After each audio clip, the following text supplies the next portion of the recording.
There's a sound firefighters dread more than flames, a low hiss deep inside a chimney right before it explodes from the inside out.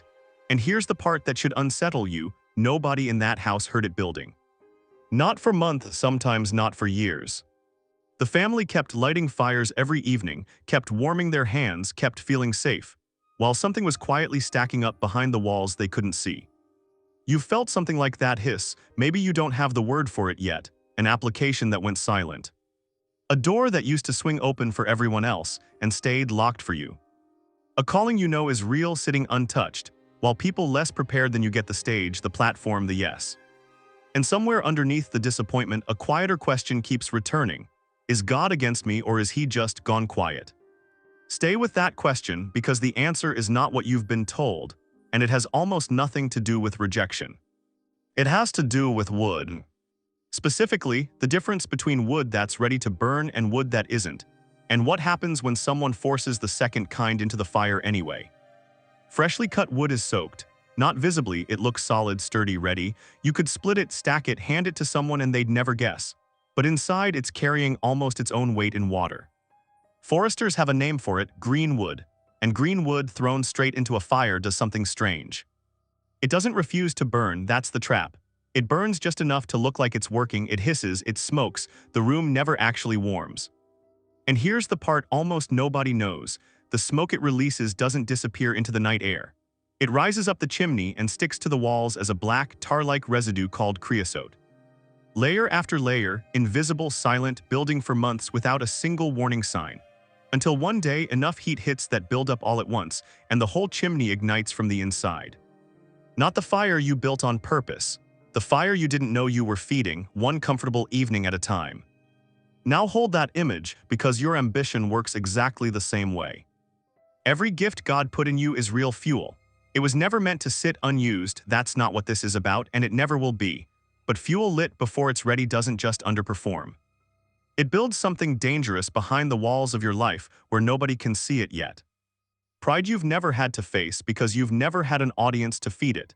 Insecurity you've never had to heal because you've never had criticism loud enough to expose it.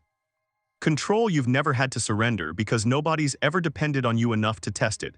Every one of those things is still just moisture sitting quietly in the grain. Small, contained, manageable as long as nobody strikes a match. That's what a closed door actually is. It isn't God saying no to your gift. It's God refusing to strike the match while you're still soaked through. Because think about what actually happens to seasoned wood. It doesn't sit in a barn doing nothing, waiting on luck. Every month it's stacked, unseen, water is leaving it drop by drop, through nothing more dramatic than time and air and patience. A freshly cut log starts out almost half water by weight. By the time it's truly ready, that water is nearly gone, and what's left burns at nearly double the heat, with none of the smoke, none of the buildup, none of the hidden risk. The waiting wasn't wasted time, the waiting was the process. The waiting was doing something the fire itself never could have done. Which means every closed door in your story, every rejected application, every relationship that ended before your platform could rest on it, every year that felt like standing completely still was never standing still at all. It was drying you out. Removing something you couldn't remove yourself, because you can't see your own moisture content from the inside. You can only feel the heat you're not ready to survive yet. And that's exactly why it's so hard to trust this season while you're in it. The drying doesn't feel like preparation. It feels like abandonment. It feels silent, slow, and a little bit cruel. But silence isn't always absence. Sometimes silence is exactly what curing requires. Think about how a log actually dries because the process itself tells you something. It doesn't dry from the inside out. It dries from the outside in, slowly, one thin layer at a time, while the core stays wet the longest. That's why a log can look ready on the surface, the bark dull, the ends cracked just slightly, while the very center is still holding water it hasn't released yet. If you split it early, you'll see it. Dry rings on the outside, a dark wet heart still sitting in the middle. That's most people the moment their platform opens. The outside looks finished. The surface has weathered enough seasons to seem convincing. But the center, the part only pressure will ever reach, hasn't finished drying at all. There's a man in scripture who lived exactly 13 years of closed doors between the moment he was told he'd rule and the moment he actually did. Sold by his own brothers, falsely accused in a house that should have protected him. Forgotten in a prison cell by the one person who promised to remember him and didn't, for 2 more years on top of everything else. From the outside, it looked like a life under judgment, like heaven had simply lost interest in him. But watch what he says the moment the door finally opens, decades later, standing in front of the very brothers who sold him. Not bitterness, not vindication.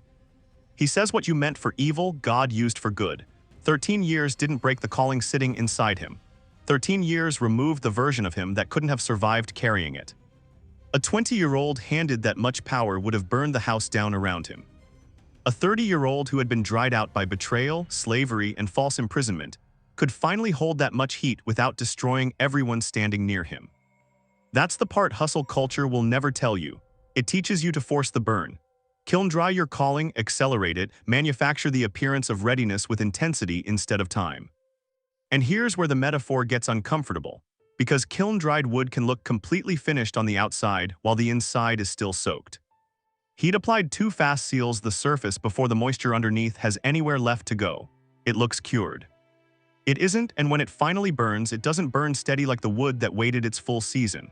It cracks, sometimes violently, from pressure that had nowhere else to escape. You've watched this happen to someone, even if you've never had language for it until now. A voice went viral before their character caught up to their reach. For a season, it looked like blessing, bigger platform, bigger following, bigger applause, bigger doors than they'd ever imagined opening all at once. And then quietly or very publicly it split. Not because the gift wasn't real. The gift was never the problem, because the wood was never seasoned. The fire didn't lie to anyone. It just revealed exactly how much moisture had been hiding there the entire time, waiting for enough heat to find it. So here is the reversal, and it's the only part of this that actually matters. Every closed door you've resented, every silence you've prayed against, every season that felt like being overlooked, none of it was evidence you'd been passed over. It was evidence you were being protected. Protected from an audience your character couldn't have survived yet. Protected from a spotlight that would have exposed cracks instead of covering strength. God isn't slow, and he isn't distracted. He's seasoning, and seasoned wood, when it finally catches, doesn't need to be fed constantly to stay lit, doesn't smoke out the room, doesn't build up danger behind the walls where no one's watching. It just burns, clean, steady, patient with its own heat, warm enough to outlast the night it was lit for, and every night after that one too. You are not behind, you were never behind, you are drying. And there's one more thing worth knowing before that door finally opens for you, because not all moisture leaves the same way, and some of it you'll never even notice draining until the day you're already standing in front of the fire, wondering why, for the first time, nothing inside you is hissing anymore.